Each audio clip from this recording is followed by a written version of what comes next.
Bismillahirrahmanirrahim. Alhamdulillah Rabbil Alameen. Hasbanallah wa ni'mal wakil. The Lord is my light and my salvation. Whom shall I fear? And yea, though I walk through the valley of the shadow of death, I will fear no evil, for you art with me. Thy rod and thy staff, they comfort me. Thou preparest a table before me in the presence of my enemies. You anoint my head with oil, my cup overflows, and surely goodness and mercy shall follow me all the days of my life, and I will dwell in the house of the Lord forever and ever. Amen. Assalamu alaikum. Welcome to johnni'esBite. Juma Mubarak to all our Muslim brothers and sisters. I want to advertise to you cocoa dairy-free coconut milk. It's absolutely great. You should taste it. Chill it, taste it. It's good for cooking, good for baking, good to have it on the go. It's good for every member of the family. Lactose-free, dairy-free, sugar-free, cholesterol-free, GMO-free, allergy-free, soya-free, gluten-free. It's good for vegetarians. And it's good for sports people, pregnant women, lactating mothers, people who have sickle cell, anemia, patients, toddlers, everybody, especially the elderly as well, those who have been told to stay away from sugar. Comes in 5 different variants, but we have 4 here now. A cocoa super, cocoa barista, cocoa unsweetened, cocoa original. Just make your choice. It's available across the country. Malcolm shops, Ennis Chemist shops, Opoku Trading, Doom, Kumasi, Sanctus, Cape Coast, Bachana Total, and all supermarkets. You can just pick your phone now, please, and call them 027 4440180. That's 027 4440180. Visit the Facebook page, Cocoa Dairy Free GH, and get something special. Support them because they are pushing our energies to speak truth to power and tell the world the truth. Now, today is International Youth Day. Ideally, I should be very, very excited because I'm a young person as well. I'm a youth, so I should be excited. I should be very, very happy. But I am disturbed. I'm disturbed because it will be another stream of speeches and then we'll go back to sleep. And I've always asked the question how, as a country, we've been able to organize our young people in the churches, within the political parties, but on a general level, if you decide that these are the young people of our country, I don't see proper organization for them. So the Anglicans have the Anglican Young People's Association, AYP, of which I'm a staunch member. There's a Catholic Youth Organization. There's the Young People's Guild in the Presbyterian Church. Every single church that I know, including even within the Islamic sect, they have a grouping of young people, well organized. I grew up as a Boy Scout, and I am a proud captain of the National Cadet Corps presently. So I deal with a lot of young people. And this morning I understand that there's going to be an event under the auspices of the National Youth Authority somewhere up the mountains, the Lighthouse Chapel, the Kodesh area, and we are going to honor the President of the Republic. The young people are going to honor the President of the Republic. That's good. It's the NYA's own thing that they want to do. That's fine. But the conversation now is that as of the last count, we saw how much of our population was young people. And I've always bemoaned the situation where we seem to have created a certain appetite for old people. Yesterday when I told our Greek minister that we seem to have an appetite for old people and that most of our farm holders are old people, he asked me to define who an old person is. It tells you the kind of mood and temperature at the top. That there are definitions, UN definition. The cabinet minister is asking me what is my definition of an old person. Of course, I thought it was a rhetorical question, so I didn't answer, because if I had answered, maybe my answer would have been found to be offensive. But as a country, I don't think that we have paid attention to the young people of this country. And you see, the political parties have been so smart that they have divided the young people along the lines of NDC and MPP. So you find young people today, even when we are talking about unpaid teachers, you're talking about teacher training allowance, you're talking about nursing training allowance, you're talking about NAPCO, you're talking about NSS, you're talking about YEA, you are talking about youth in afforestation, you are talking about all those different modules over time that have been created, engage young people and told young people that we will provide hope and respite for you. When you start talking about it, you find a division. NDC foot soldiers here, MPP foot soldiers here. And I felt very sad when young people within the MPP, they asked for a reshuffle. The president retorted and told them, you are either unemployed or you are hoping to destabilize my government with their mouth. What is the president's age? And the last time I was doing an analysis with people, what's the president's age? The president is almost 80. He's almost 20 years away from 100. The president is older than Ghana. What is Mr. Yaosafo Mafo's age? What is Mr. Hakman Owusu-Agyemang's age? What is our chief of staff's age? What is the age of our Greek minister? What is the age of our health minister? What is the age of our roads minister? Do the tabulation. Yet you have young people in this country. And I'm saying that when it comes to issues of youth, I'm passionate about it because it doesn't matter whether you are NDC, you are MPP, CPP, PPP, whatever it is. The issues of young people and the direction and focus that young people must have. I want us to ponder over it today on International Youth Day. You are a young person. You have completed your degree. You have done your national service and distinguished yourself. But your country cannot find you jobs. And since 2020, you have been told that there's going to be something called a youth bank or youth start that you are supposed to be plugging into, and you are being pushed into entrepreneurship and you are being encouraged to be an entrepreneur. But the facilities that you need as an entrepreneur, even to take the risk, and to try and create a business, take advantage of the opportunities, and to make a return and to employ others, it's not there.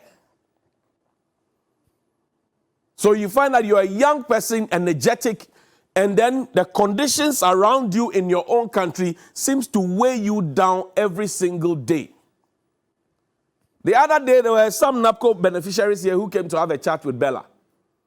One of them, who could be at the same age with Bella or perhaps even older, called her Ma on TV. Yes, I was scandalized. I told the guys at the back end, you are calling your age mate Ma because you have been unemployed for a very, very long time. You have begged for 20 cedis for a very, very long time. You have been hungry for a long time. You have been avoiding your landlord for a long time. You can't pay your electricity bills. You can't pay your water bills. You can't pay transport. You can't even give offering in church. So when you come and meet somebody who is working, who's a bit well-to-do, you call them Ma and Da. That's why you have young pastors walking around. People are calling, oh, he's my dad, he's my dad. He's not your father. Don't you know your father? Don't you know your father? And it is those same people who will now gather around politicians, tied to their apron strings, and forget that they are young people. How old was Dr. Kwame Nkrumah when he decided that things must change in this country? How old was Professor Buzia? The people that we mentioned. How old was Mr. Kofi Bako? The people that we mention in our history books, the people that we eulogize, the people that we talk about. How old was President Kufuor when he became a deputy minister? We need to wise up. And then we have the old people calling him, he's a boy. And then you even put it in, I've seen some applications that have come around here, and they say, I'm a boy of 31 years old. At 31, you're not a boy. You are a man. When you cross 18, you're an adult, full adult. That's why you queue to vote. So I need to reorient your mind today. You are a full adult. So don't let the situations around you weigh you down and make you think as if, I'm not asking you to go and disrespect anybody. No. But you cannot continue complaining about the situation that you think that the old people have put us through, and I'm not anti-age because we'll all grow at some point. But when you are finished doing your part, you bow out and allow a transition for young people to come in. How is it that somebody has served in a civil service office for 30 years of their life? Then after the 30 years, they stay at the top, stagnated, and refuse to move out and keep asking for contract extensions. 2 years, it dies. Another 2 years, it dies. Another 2 years. While there's a young officer who's just come from the university with a master's degree, has entered and should have a progression up there like they did 30 years ago when they were given entry, and then they progressed steadily. Go and check our civil service. They are there plenty. Check our security services. They are there plenty. So what is the motivation for young people to climb up and aspire for greater hope? That's what I want you to think about. The focus should not just be about you being interested in shouting slogans. Today is International Youth Day. Do you feel in charge as a young person in this country?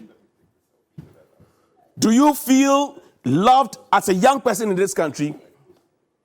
Do you think that the country itself has a plan for you as a young person?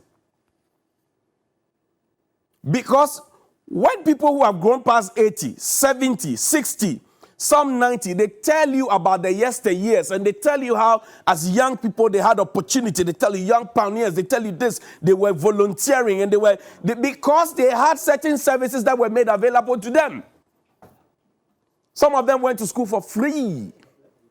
They had breakfast, lunch, and supper plus snack, and constantly on Wednesdays they had full dinner. Today we can't even find money to feed our youngsters. They tell you about the good old days. In 20, 30 years, when our own good old days will come as young people, what will be the story that we'll tell those who have come after us? And there are the saddle boys say, others have labored and we share their glorious exploits and add to their gain. Those who come after may take up the story. May it be worthy of singing again. What is your worthy story? So this morning, as a young person, I want to reorient your mind. And I want you to ask the National Youth Authority, what direction are we going? Because go to the National Youth Authority, for example. Check the number of groups and associations that have been registered under the National Youth Authority. And ask a very simple question. Whatever allocation they get, what do they use it for to the benefit of the young people? Unemployment rate keeps rising.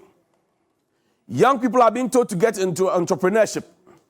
The banks are not giving them the facilities. So their ideas are in their bellies. And they are roaming around drinking spots. It's a shame. We live in a country where we're told that the payroll is choked. Yet, some persons are sneaking their people in. And then those who want to go through the process cannot find the jobs. You doubt it? Check the security service recruitment. Sometimes you can have a queue, let's say from TV3, all the way to Kaneshi. People wanting to serve their nation after they have paid 100 cedis to buy form. The same forms that we were told will be free. Elsewhere, when you say you want to serve your nation, it is free. Nobody charges you. Here, we collect your money knowing full well that we are charging 840 people or 84,000 people as the immigration service once upon a time did. And then we know what slots is available. They would argue that, yes, we need to spread it so that we get the best, yada, yada, yada, yada, yada. If people come and apply and you don't give them the job, you give them back their money. Because you are not supposed to be a profit-making entity. So this morning, I'm awakening your mind as a young person. When the conversation drops and it concerns young people, take it and own it. For those of you they have succeeded in splitting you on the side of NDC and MPP, and you don't see eye to eye, that's your own cup of tea. Those you support, they have back channel conversations. They come and onto the front and make you believe they are fighting. They are friends, oh. They meet and greet, they meet and eat, they meet and chill. So you need to be smart. And you need to start demanding for what is right and what is yours. You need to start demanding for it. Don't be violent. Ask the questions. You have an MCE, walk to his office. You have a sub-metro, walk to the office. You have a member of parliament, walk to their office. Ask them questions. We need to, as young people, stop being timid. And we need to start asking questions. Today is an International Youth Day. We will celebrate again. Ministry of Youth and Sports. They are more interested in sports, and even that is Black Stars. Because if it had not been so, the athletes who had gone all the way, and a certain person who is paid with our money, who is supposed to go and tell people that, oh, person A will not be running for us anymore, swap that person with person B. They didn't do that, but this month it will end. They will collect their salaries. They will collect their salaries. The nya that they did us out there, they will come back and collect salary. Nobody will ask them any question. We'll complain to finish. Because the young people are quiet. The Ministry of Youth and Sports is just now tilted towards sports, and it's just football largely. They will come and say, oh, no, we are doing others for blah, blah, blah, blah, blah. What is the direction for the youth as a country? That's what I'm asking. And in the National Development Plan, how are we ensuring that there's great transition? Somebody has sat somewhere at a position for 30 solid years. They know that they are due for pension next year. There's a training program that will help the institution that they work within for the next 10 years. They know that when they come back, they will have to go home. But they are the ones who will put their names down that they are attending the conference and training abroad because of per diem and for whatever reason. When they come back, they are going home with the knowledge. So the institution remains same. Young people, you are watching. Somebody has been somewhere, and that is what they used to ask for contract extensions, because they'll say, oh, there's nobody here at this time to do this work, so it has to be me. If you have served your nation for 30 years, 20 years, 25 years, and you still need contract extension, you're a failure. And if you're a young person and you see that and you don't ask questions, you are equally a failure. Think on these things. Good morning.